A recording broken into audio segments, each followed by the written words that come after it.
در حالی که روسیه می‌خواهد مناطق اشغال کرده‌اش را در اوکراین حفظ کند، قصر سفید ابراز داشت که گروه واگنر هزارها محبوس را به جبهه دنباس سفربر کرده است. شماره قربانی ها در بین محبوسان فوق العاده بلند است. به فکر ما عملاً 90% قربانی ها محبوسان بودند.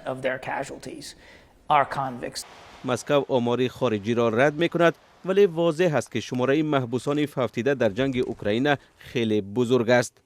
منصبداران اوکراینی تخمین میکنند که از بین 38,000 محبوس که روسیه به جنگ اوکراین سفربر کرده است، نزدیک به 77% آنها فوتیده، زخمی شده، اسیر افتاده و یا بینام و نشان گشتند.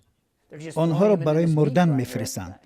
روسیه اصرار می‌ورزد که نیروهایش در جبهه دستاورد نظررس دارند، ولی کارشناسان بر این نظرند که کرمل نمیتواند سرنوشت تلخ محبوسان سفربر شده را به گروه واگنر پنهان نگه دارد. آنها این محبوسان را تکمیل کننده مینامند. این روزنامه‌نگار حربی اوکراینی در صحبت با صدای آمریکا گفت که ماه گذشته هر روز در جنگ‌های اطراف شهر سولدار صدها سرباز روسیه کشته می‌شد که تقریباً همه اشان محبوس بودند. با هدف حمله به نقطه‌های آتش اوکراین، دشمن بتالون‌های محبوسان را استفاده می‌برد. این چیزی نو نیست. در دوره استالین هم آنها را استفاده می‌کردند. در سالهای جنگ دوم جهانی بتالون‌های محبوسان گولاگ بدون کدام سلاح و تجهیزات جدی به نقطه‌های تحکیم یافته آتش فرستاده می‌شدند. به قول بوتوسوف، در بعضی حالتها روسیه محبوسان را با سلاح سبک به مقابل توپخانه وزنین اوکراین می‌فرستد. وقتی نیروهای اوکراینی این محبوسان را هدف آتش قرار می‌دهند، فرماندهان روس موقع‌های توپخانه‌های اوکراینی را معین می‌کنند.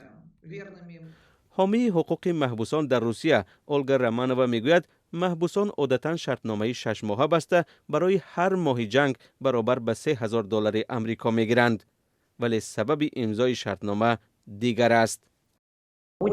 سبب اساسی این است که آنها میخواهند آزاد باشند.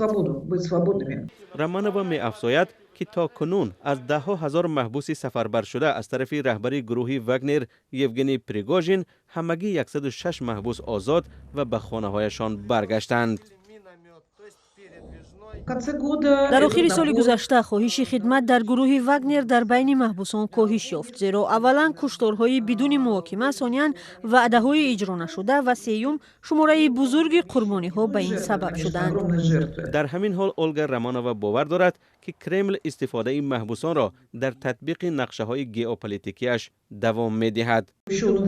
پریگوژین باز 20 تا 30 هزار محبوس را از زندان‌ها به جنگ می‌برد و بعد مقامات سفربری رسمی به ارتش را اعلان می‌کنند. ماه نوامبر سال گذشته پرزیدنت روسیه ولادیمیر پوتین سند را امضا کرده به بسیج محکوم شده هایی که حکمشان اجرا نشده است و یا وقتی حکمشان گذشته است اجازت داد.